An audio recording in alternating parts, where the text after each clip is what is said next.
Andre the Alligator by Sue Billage. The air was so still it was hard to breathe.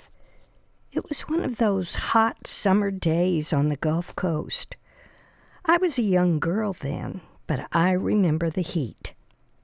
The heat and the stillness before a hurricane. At night, we'd sleep out on the porch to catch whatever breeze we could and watch the fireflies darting through the night.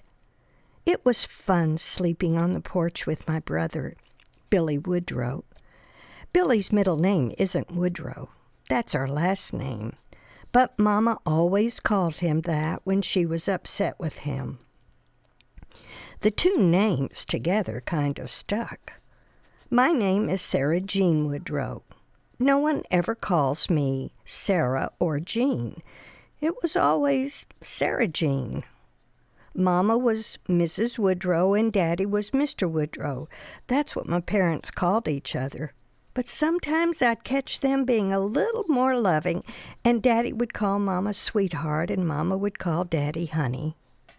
That's when they didn't think Billy Woodrow and I were paying attention to them. I always thought it was so sweet. Andre was our pet alligator, and at least 100 years old. That's what Daddy said. Mama didn't like us playing too close to Andre. She was afraid he'd either swat us with his long tail or accidentally take a nip out of us. Purely by accident, mind you. Andre wouldn't hurt a fly. He was a vegetarian. One day, when Billy Woodrow and I were playing in the shallows of the water near our house, we found old Andre lying at the edge of the bank, covered in plastic bags and strung up with some silver wire that someone must have thrown out of their boat. The wire was cutting through one of his legs and the plastic was over his face, and he had trouble breathing. When we saw him, we yelled for Daddy to come see what we caught. We really didn't catch him. He was already caught. But we found him and saved his life. Why on earth do people throw their wires and fishing line and plastic into the rivers and oceans? All it does is mess up the environment and hurt our precious wildlife. Unbeknownst to us, Andre was an enchanted alligator, and as I said, a vegetarian. But not all alligators are like that. A kinder soul you'll never meet. And here comes the whopper of all whoppers. He could talk. When we found him, it seemed like he was breathing his last breath. It made me so sad I started crying, and then Billy Woodrow started crying, and then Andre started crying. Have you ever heard an alligator cry? It's so mournful. Ooh.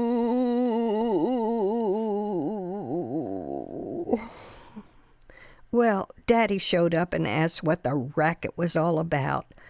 Andre interrupted and spoke to him. That's when Daddy's face turned white as a ghost, and then he fell backwards into the water up to his neck, thrashing around like a wounded bird. The three of us, Billy Woodrow, me, and Andre, started laughing so loud it shook the cypress trees and caused a giant wave to come and splash us. We were soaked from head to toe, and all that Daddy could say was, "What the?" and Mama's really gonna be mad. Then he began to laugh. With tears in his eyes, Andre asked us to unwrap him so that he could move and breathe. At first we were very careful because we didn't know if Andre would hurt us. But he was so grateful to us for helping him.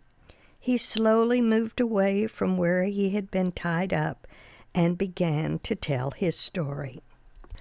From that day on, we became friends.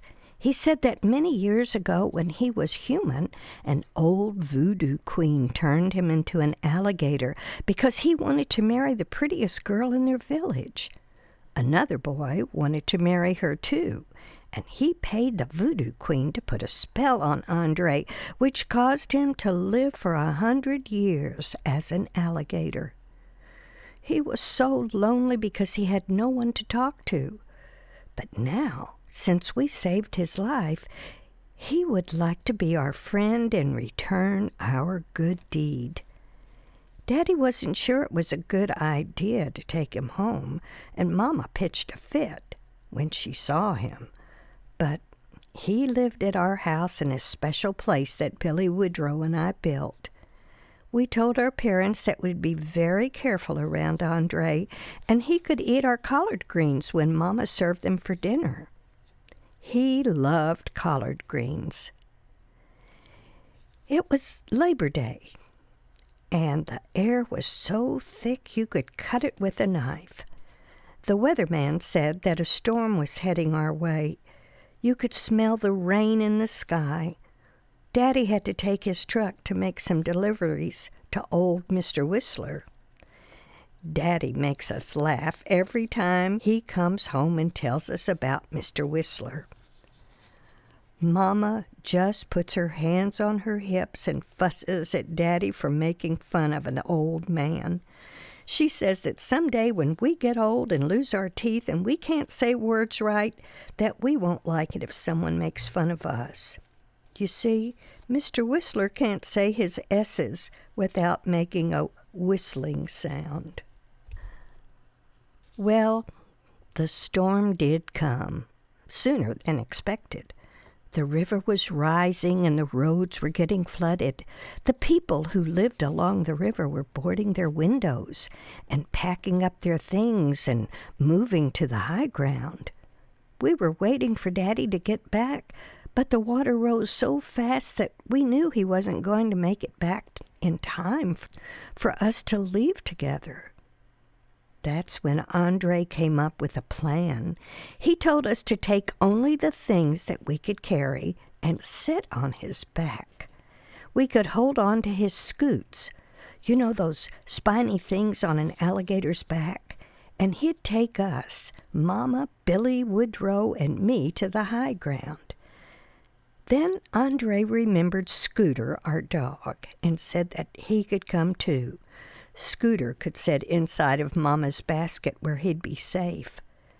That ride was so much fun, but very dangerous. I'll never forget it. When we reached the high ground, you could see how tired Andre was from that long swim. He was our hero, though. Daddy drove up in his truck just as we got there. And that was also the last time we saw Andre as an alligator, because when we got to dry land, he shed his alligator skin and turned back into a man. The spell was broken.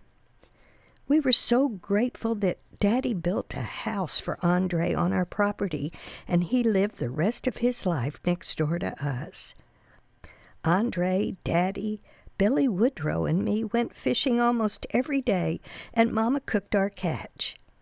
The lesson we learned was to be cautious and kind to animals, because not every animal is like Andre. Our property is now a sanctuary for wildlife.